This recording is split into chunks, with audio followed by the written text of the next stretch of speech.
მამუკა, ჩვენ ვიცით, რომ უკრაინის ქალაქ უმანში ქართული ლეგიონის პირველი მემორიალი გაიხსნა და ამით მინდა დავიწყოთ ჩვენ საუბარი, რა მნიშვნელობის არის ეს ამბავი ქართული ლეგიონისათვის და ზოგადად უკრაინულ საზოგადოებრივ აზრში თუ როგორ უყურებენ უკრაინელები ამბობს, რა ადგილს იკავებს ქართული ლეგიონი და ქართული ლეგიონის შეწირული მსხვერპლი ამ დიდ ბრძოლაში. ძალიან მნიშვნელოვანი მოვლენაა, იმიტომ რომ ფაქტიურად პირველი დანაყოფი ვართ უცხოური, ვისაც გაუხსნეს საერთოდ მემორიალი, გახსნა ქალაქის მერმა, პრეზიდენტის ადმინისტრაციის დავალებით. რატო უმანში? უმანში არის ესეთი მემორიალური ადგილი, სადაც სხვადასხვა დიპლომატიური წარმომადგენლობები აკეთებენ მემორიალებს. აქედან გამომდინარე, სწორედ იმ ადგილას გადაწყვიტეს, რომ დადგეს ქართული ლეგიონის მემორიალი, იმიტომ ქართული ლეგიონი არ არის მხოლოდ სამხედრო წარმომადგენლობა საქართველოს და საქართველოს სამხედრო წარმომადგენლობა, ქართული ლეგიონი არის სახალხო დიპლომატია. და ქართული ლეგიონი წარმოადგენს საქართველოს ქართული საზოგადოების აზრს იმ ომზე, რომელიც დღეს მიმდინარეობს. გამომდინარე გადაწყდა რომ დაწყებულიყო მემორიალების გაკეთება, ეს არის პირველი მემორიალი, სულ დაიდგმება 4 მემორიალი უკრაინაში, პოლიტიკურ ცენტრში, რა თქმა უნდა, კიევში იქნება ყველაზე დიდი მემორიალი, იმ სკვერში, რომელს სკვერსაც დაარქვეს უკვე ქართული ლეგიონის სახელი, ხოსტომელის აეროპორტში, რომელშიც ჩვენ ვიყავით პირველები, ვინც მიიღო ფართომასშტაბიანი ომის დაწყების დროს მონაწილეობა, პირველები ვიყავით, ვინც მიიღეთ მონაწილეობა და გადაწყდა, რომ იქ დაიდგმება ქართული ლეგიონის მემორიალი კიდევ ერთი და ყველაზე მაღალ წერტილში უკრაინაში ეს არის მთახოვერლა, სადაც ასევე დაიდგმება მთის მწვერვალზე დაიდგმება ქართული ლეგიონის მემორიალი. ძალიან მნიშვნელოვანია, ძალიან სიმბოლურია და ეს არის ჯილდო ფაქტიურად ყველა მებრძოლისთვის ქართული ლეგიონიდან, ვინც კი ჩამოსულა ოდესმე და უბრძოლია საქართველოს სახელით. ნამდვილად აღსანიშნავია ეს ამბავი და მე მგონი ყველა უკრაინულ პოლიტიკურ ისტაბლიშმენტში ყველასთვის კარგად დასანახია, რამხელა როლს თამაშობენ ქართველები და რამხელა როლს თამაშობს ქართული ლეგიონი ზოგადად ამ კუთხით და მრავალგზის აღნიშნული არის ეს ამბავი. მამუკა, უნდა კითხოთ ფრონტზე არსებულ ვითარებაზე, როგორ გამოიყურება ფრონტზე არსებული ვითარება ფრონტიდან, იქიდან საიდან თქვენ ხართ. როგორ აფასებთ ამ ვითარებას ახლა, იმიტომ რომ როგორ ჩანს ბოლო თვეებში და ეს მომენტი შეუმჩნეველი იყო, მაგრამ ვითარება შესამჩნევია, რომ მოხდა გარდატეხა და მოხდა გარდატეხა უკრაინის სასარგებლოდ. აღქმების თვალსაზრისით, რამდენად აისახა ეს ფრონტის ხაზზე, რა ხდება ამ მხრივ იქ?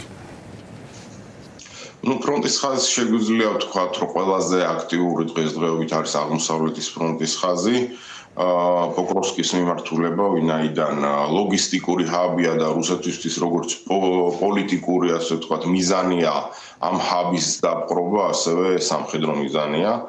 ძალიან ებრძვიან, ასე ვთქვათ, ერთი ადგილის ოკუპაციას და კონცენტრაცია ფაქტიურად მთელი ძალების მიმდინარეობს ამ ადგილზე, ასევე ზაპოროჟიის ოლქია საკმაოდ აქტიური და ხარკოვის ოლქი.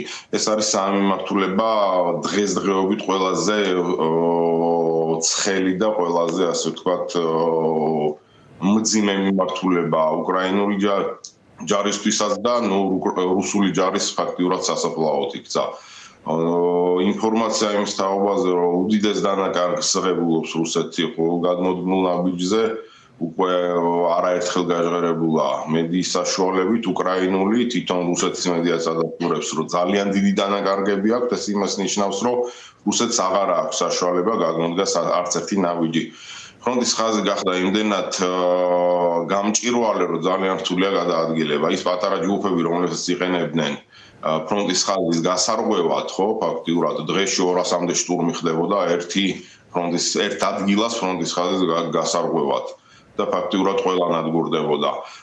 დრონები აკონტროლებენ ცას, როგორც ერთი მხრიდან, ისევე მეორე მხრიდან, უბრალოდ უკრაინამ გააკეთა ტექნოლოგიური წინსვლა, იმიტომ რომ мотиваცია იმის, რომ შეინარჩუნოს დამოუკიდებლობა და გადაარჩინოს საკუთარი მოსახლეობა ბევრად უფრო დიდია, ვიდრე რუსეთს აქვს სურვილი იმის, რომ ოკუპირება მოახდინოს ამ ყველაფერს. აქედან გამომდინარე, ძალიან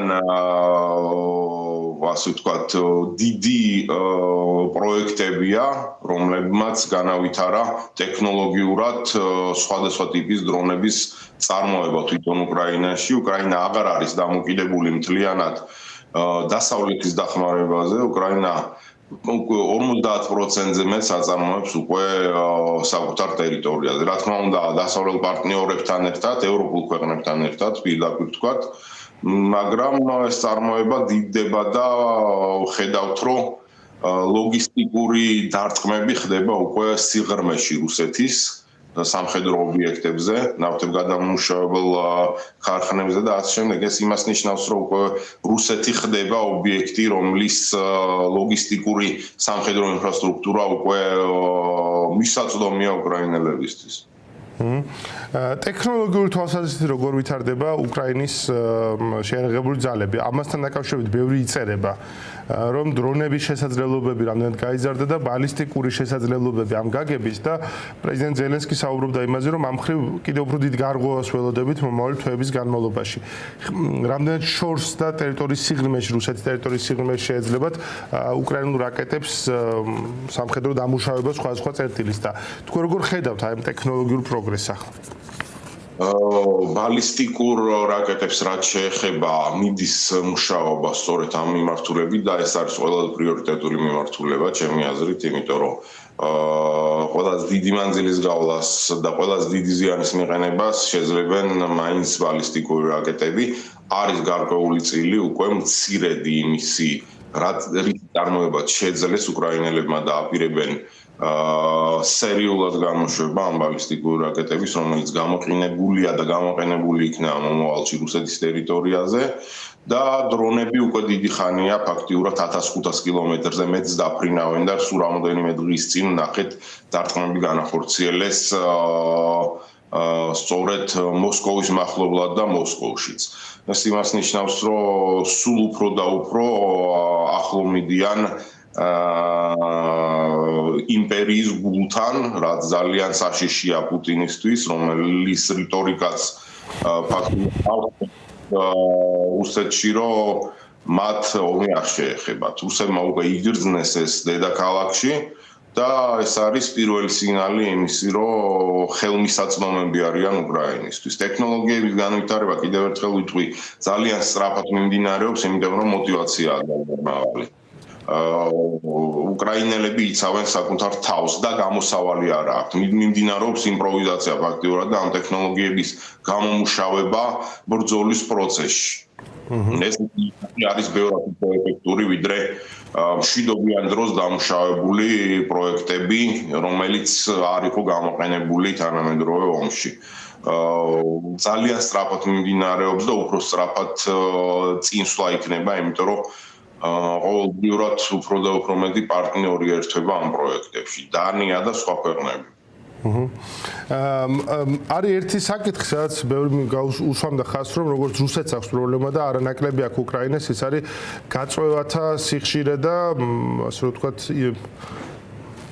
გაწვევის პრობლემა და კადრების შევსების ნაწილი. ამ მხრივ რა ვითარება არის უკრაინაში? ეს საბრძოლო მორალთანაც არის კავშირი, მაგრამ ომით გადაღლასთან ბუნებრივად დაკავშირებული. ახლა რუსეთი სხვა მოწყობის ქვეყანა არის და იქ რა ვიცი იძულება ეთნიკური უმცირესობების განსაკუთრებით საზრბაზნე ხორცად გამოყენება მიღებული პრაქტიკაა. უკრაინის შემთხვევაში იძულებითი გაწვევაც კი, რომელიც ავალდებულო გაწვევა, ხო?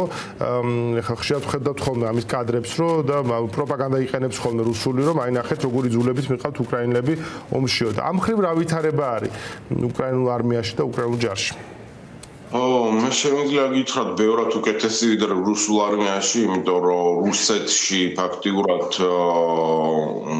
ძირითადი ომის მოყვარულები უკვე დაიხოცნენ უკრაინის ომში. რაც შეეხება უკრაინის საზოგადოებას და სამობილიზაციო პროცესს, იგრძნობა დაღლილობა, რა თქმა უნდა, არსებობს საზოგადოებაში არსებობს უფრო სიბრაზე